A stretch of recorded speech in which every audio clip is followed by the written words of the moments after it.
विश्वविद्यालयों में अगर आपको प्रोफेसर की नौकरी लेनी है तो पहले आपको दक्षिणा देनी पड़ेगी।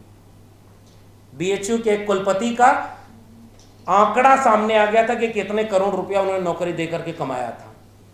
दिल्ली विश्वविद्यालय में कितने रुपए रेट चल रहा है, मैं बहुत खुश होकर के नहीं, बहुत अफसोस के साथ ये भाषा इस्तेमाल कर रहा हूँ।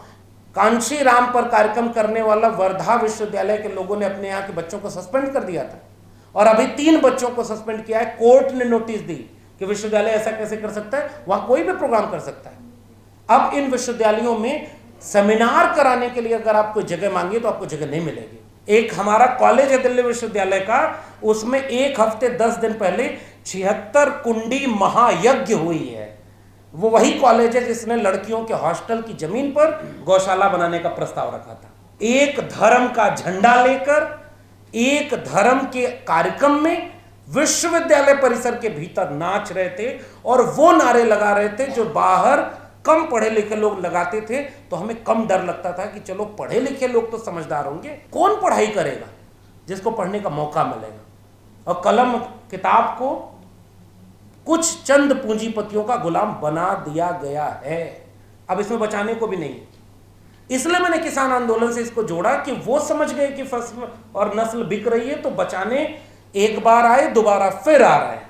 एक लड़की दिल्ली विश्वविद्यालय में प्रोटेस्ट कर रही है जिसके ऊपर झूठे आरोप लगा करके उन विद्यार्थियों से कंप्लेन कराई जो इनरोल्ड ही नहीं थे, जो एग्जिस्ट नहीं करते, और वो ऋतु वहां पर प्रोटेस्ट कर रही, कोई सुनने वाला नहीं, चार्जशीट फाइल है। जिस कोविड के दौर में आपदा को अवसर में बदला जा रहा था, उस समय 3 कानून लागू किए गए बिना संसद में कोई संवैधानिक तरीके से बहस के।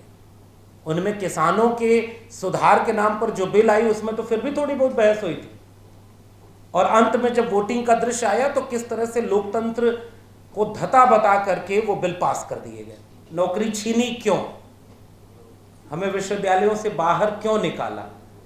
शायद इसीलिए कि सच बोलना जो इसी शिक्षा व्यवस्था कलम और किताब की वजह से सीखा था, उसका एक फर्ज निभा रहे थे। और जो लोग विश्वविद्यालयों को एक ही रंग में रंगना चाहते थे, उसकी बजाय एक विचारधारा का गुलाम बनने की बजाय हमने संविधान की बातें करना चुना था।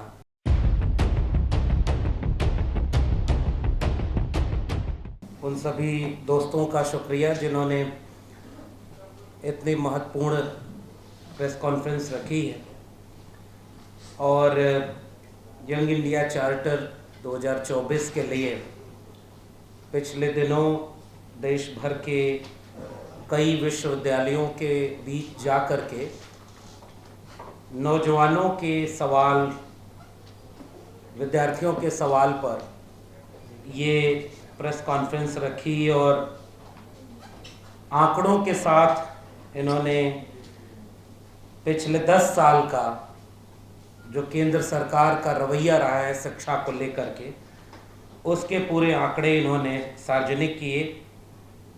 और ये लगभग 56 विश्वविद्यालयों की लिस्ट है जो देश भर के विश्वविद्यालयों में अलग अलग हिस्से से जुड़े रहे हैं। और आप देखेंगे कि इसमें लगभग 1 लाख लोगों की राय ली गई है। आजकल टेलीविज़न चैनल वाले 1000 लोगों की राय लेकर के देश का ओपिनियन पोल बना देते हैं और ये बताते हैं कि देश का अब ओपिनियन ये है कि अब तो हर तरफ बस उन्हीं का बोलबाला है। ऐसे वक्त में ये आंकड़ा बहुत बड़ा है, लगभग 1 लाख लोग इस इस सर्वे में भाग लिए हैं। उन्होंने तमाम सवालों पर अपनी बात रखी है।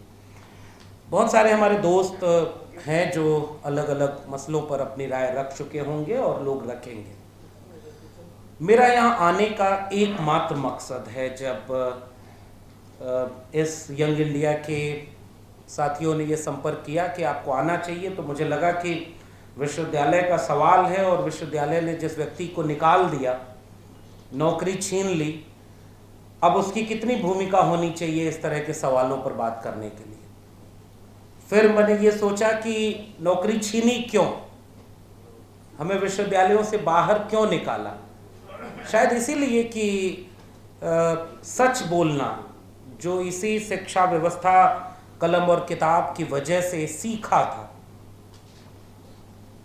उसका एक फर्ज निभा रहे थे।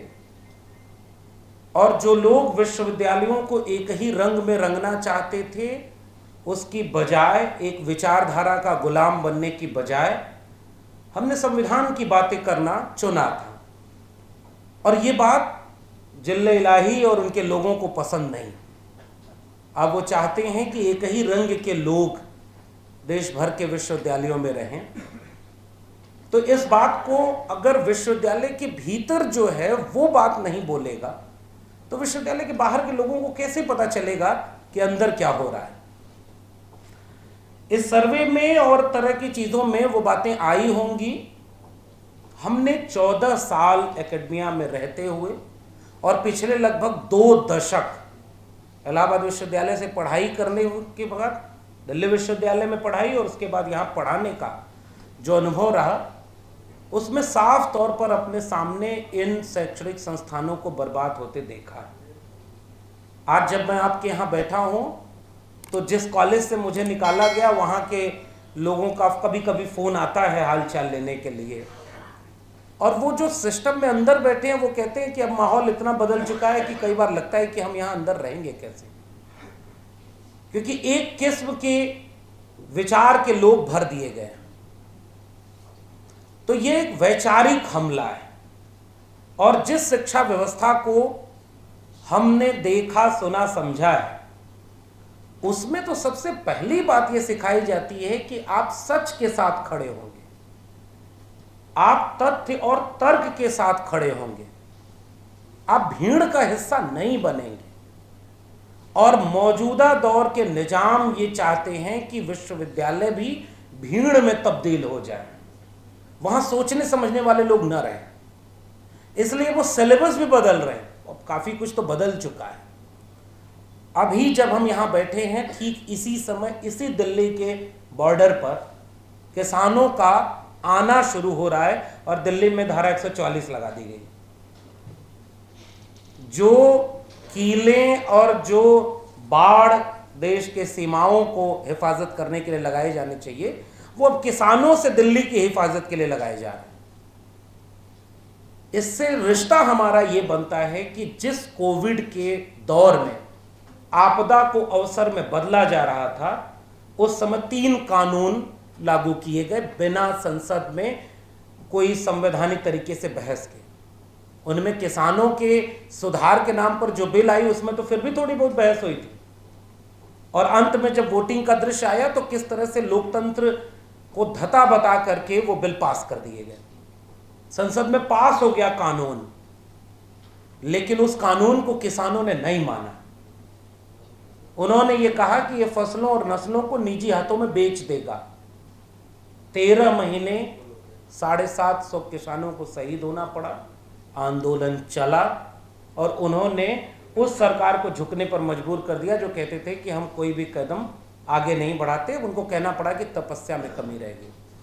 ठीक उसी वक्त नई शिक्षा नीति इस देश में लागू की गई और नई शिक्षा नीति लागू करने के समय संसद में कोई डिबेट नहीं हुई, कोई बहस नहीं हुई। बिना बहस के इस देश ने अपनी शिक्षा नीति लागू कर दी और उससे बड़ी बात यह है कि देश ने स्वीकार कर लिया। आज की तारीख में जब हम यहां बैठे, पूरे देश में नई शिक्षा नीति लागू है, उसका असर दिख रहा है। उससे, उस शिक्षा नीति के लागू होने से सबसे पहले उससे बाहर कौन हुआ, ये सामने आंकड़े आ रहे हैं और मैं उम्मीद करता हूं कि इन आंकड़ों में भी वो शामिल होगा। पहली बार इस देश के 90% लोग गरीब, कमजोर, वंचित, शोषित तबके से विश्वविद्यालयों की दहलीज तक आना शुरू हुए थे। और नई शिक्षा नीति, आसान भाषा में कहें तो पूरी शिक्षा को अब वहां पहुंचा चुकी है कि सबसे पहले इससे वही लोग बाहर हुए जो सबसे बाद में इसमें शामिल हुए थे। चाहे वो महिलाएं हो, चाहे वो दलित हो, पिछड़े हो, आदिवासी हो, चाहे गरीब, कमजोर, किसान, मजदूर के बच्चे हो। और ऐसी शिक्षा नीति इस देश ने स्वीकार कर ली है। इसलिए अब हमारा सवाल तो इस देश के नागरिकों से होता है। आप ऐसे प्रधानमंत्री के भाषण सुन लेते हैं जिसकी डिग्री संदिग्ध है और वो परीक्षा पर चर्चा करने जाते हैं विद्यार्थियों को बताते हैं कि आपको डरना नहीं चाहिए, आपका कंपटीशन किसी और से नहीं, आपका कंपटीशन अपने आप से है, मेहनत से पढ़ाई करिए। कौन पढ़ाई करेगा? जिसको पढ़ने का मौका मिलेगा। और कलम किताब को कुछ चंद पूंजीपतियों का गुलाम बना दिया गया है, अब इसमें बचाने को भी नहीं। इसलिए मैंने किसान आंदोलन से इसको जोड़ा कि वो समझ गए कि फसल और नस्ल बिक रही है, तो बचाने एक बार आए, दोबारा फिर आ रहे हैं। और हमारे देश के लोग शिक्षा व्यवस्था को बचाने के लिए कोई मूवमेंट नहीं खड़ा हो पाया। इसलिए इस बैनर के लोग जब ये मुहिम चला रहे हैं तो हमारी जिम्मेदारी बनती है कि हम ऐसे मुहिम के साथ खड़े हों। भले नौकरी छीन ली, हमारी क्या, हम तो 14 साल नौकरी कर लिए, लेकिन उनका क्या जिनके हाथ में आज भी कलम और किताब नहीं पहुंची। और अगर उनको ये नौकरी बड़ी चीज नहीं है, विश्वविद्यालय में 10,000 प्रोफेसर है, और जब 22 जनवरी को फिर से इस देश में 1947 की तरह एक दिन आया, देश के बड़े लोगों ने बोला है भाई देश आजाद 1947 में नहीं हुआ, 2014 में हुआ, उसके बाद दूसरी तारीख 22 जनवरी 2024 है। तमाम झोपड़ियों के भाग खुल गए। उस दिन दिल्ली विश्वविद्यालय अयोध्या से कमतर नहीं था। वहां प्रोफेसर, शोधार्थी एक धर्म का झंडा लेकर एक धर्म के कार्यक्रम में विश्वविद्यालय परिसर के भीतर नाच रहे थे और वो नारे लगा रहे थे जो बाहर कम पढ़े लिखे लोग लगाते थे। तो हमें कम डर लगता था कि चलो पढ़े लिखे लोग तो समझदार होंगे। हमने इस विश्वविद्यालय के प्रोफेसरों को वो नारा लगाते देखा है, राज तिलक की करो तैयारी। उनको पता ही नहीं कि राज तिलक नहीं होता, लोकतंत्र है, और प्रोफेसर ये नारा लगा रहा था। आप दिल्ली विश्वविद्यालय के प्रोफेसरों की फेसबुक प्रोफाइल चेक करिए, हमारे साथ के लोग हैं। एक हमारा कॉलेज है दिल्ली विश्वविद्यालय का, उसमें एक हफ्ते 10 दिन पहले 76 कुंडी महायज्ञ हुई है। वो वही कॉलेज है जिसने लड़कियों के हॉस्टल की जमीन पर गौशाला बनाने का प्रस्ताव रखा था और कहा था कि वो गोबर जो उस गौशाला से निकलेगा उसे बीएचयू वाला वो प्रोफेसर खरीदेगा जो कह रहा था गोबर से हम कैसे विज्ञान डेवलप करेंगे और उसका इस्तेमाल करेंगे। बाद में पता चला उस गोबर की खपत दिल्ली में ज्यादा है, इसलिए बीएचयू नहीं भेजा जाएगा। ये सारे किस्से 2024 के विश्वविद्यालयों के। शोधार्थियों के शोध में विषय कौन तय कर रहा है, पीएचडी का एडमिशन कैसे हो रहा है। कैबिनेट मंत्री के लोग फोन करते हैं कि पीएचडी में हमारे कैंडिडेट का एडमिशन करा दीजिए। पहले के समय में जब लोकतंत्र नहीं था, संविधान नहीं था, तो गुरु लोग जो अपनी जाति के होते थे उन जाति के लोगों को चुन करके शिक्षा देते थे और बाद में गुरु दक्षिणा लेते थे। और द्रोणाचार्य सम्मान आज भी इस देश में दिया जाता है।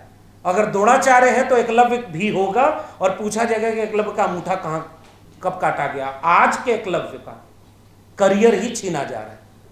मेरे पढ़ाए हुए स्टूडेंट का पीएचडी में एडमिशन नहीं हो रहा क्योंकि उनके पास कोई जुगाड़ नहीं, कोई लिंक नहीं। विश्वविद्यालय के भीतर का मैं एक हिस्सा बता रहा हूं। यहां बहुत सारे छात्र संगठनों के लोग बैठे हैं, वो छात्रों को क्या समस्या होगी वो बताएंगे। और मैंने इसीलिए अपनी एक किताब लिखी है, मैं उस किताब का प्रचार करना नहीं चाहता। आपका दिल करे तो पढ़िएगा, वरना मत पढ़िएगा। वो शायद मैंने अपने लिए लिखी है कि उन 14 सालों में मैंने विश्वविद्यालयों को वहां से यहां पहुंचते देखा। अब केवल डिग्री बांटने के कारखाने बन चुके हैं और विश्वविद्यालय के प्रोफेसर एक झंडे वालान के इशारे पर चुन करके आते हैं। अब ये बात किसी से छिपी नहीं है। तो एक जमाने में द्रोणाचार्य एकलव्य से गुरु दक्षिणा मांगते थे कि तुमको शिक्षा दे दी, उसकी दक्षिणा दो। आज विश्वविद्यालयों में अगर आपको प्रोफेसर की नौकरी लेनी है तो पहले आपको दक्षिणा देनी पड़ेगी। बीएचयू के एक कुलपति का आंकड़ा सामने आ गया था कि कितने करोड़ रुपया उन्होंने नौकरी देकर के कमाया था। दिल्ली विश्वविद्यालय में कितने रुपए रेट चल रहा है। मैं बहुत खुश होकर के नहीं, बहुत अफसोस के साथ ये भाषा इस्तेमाल कर रहा हूं कि अगर आपको प्रोफेसर की नौकरी चाहिए तो क्या क्या करना पड़ रहा है। और मैं तो बोल रहा हूं, मेरे जैसे 1000 लोग लगभग दिल्ली विश्वविद्यालय में निकाल दिए गए जो उनकी विचारधारा के नहीं थे, जो उनकी शाखा में नहीं जाते थे। और 50 साल 40 साल पहले से लेकर के अब तक वो लोग उस विश्वविद्यालय में नौकरी पाए हैं जब उनकी सरकार नहीं हुआ करती थी। विश्वविद्यालय एक विचारधारा, एक धर्म और एक पार्टी पॉलिटिकल पार्टी के नहीं होते, और आज विश्वविद्यालय एक पार्टी एक विचारधारा के बन चुके हैं। कांशीराम पर कार्यक्रम करने वाला वर्धा विश्वविद्यालय के लोगों ने अपने यहां के बच्चों को सस्पेंड कर दिया था, और अभी 3 बच्चों को सस्पेंड किया है। कोर्ट ने नोटिस दी कि विश्वविद्यालय ऐसा कैसे कर सकता है, वहां कोई भी प्रोग्राम कर सकता है। अब इन विश्वविद्यालयों में सेमिनार कराने के लिए अगर आप कोई जगह मांगिए तो आपको जगह नहीं मिलेगी। ये छोटी समस्या है, और बड़ी समस्या ये है कि विश्वविद्यालयों की फीस महंगी हो गई, सेल्फ फाइनेंसेस कोर्स आ गए हैं। 300 रुपए फीस में इलाहाबाद विश्वविद्यालय में हमने पढ़ाई की। आज दिल्ली विश्वविद्यालय में जब मैं नौकरी पर आया तो जिन कोर्सेज की फीस 4000 5000 थी, आज वो फीस 40,000 50,000 तक जा रही है, और धीरे धीरे वो सेल्फ फाइनेंसेस कोर्सेज अप्लाई हो चुके हैं। हेफा से लोन लिया जा रहा है, न्यू एजुकेशन पॉलिसी कह रही है, हायर एजुकेशन फंडिंग एजेंसी आपको लोन देगी। जेएनयू कितने करोड़ ले चुका है, डीयू कितने करोड़ ले रहा है, ये आंकड़ा पब्लिक डोमेन में है।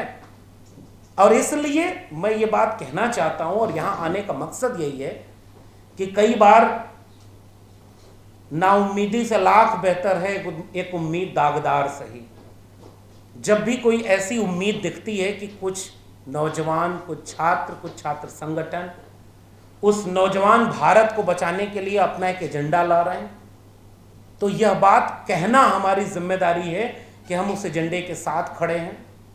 इन विश्वविद्यालयों को किसी एक पॉलिटिकल पार्टी या नॉन पॉलिटिकल कल्चरल ऑर्गेनाइजेशन का प्लेसमेंट सेंटर नहीं बनने देना चाहिए।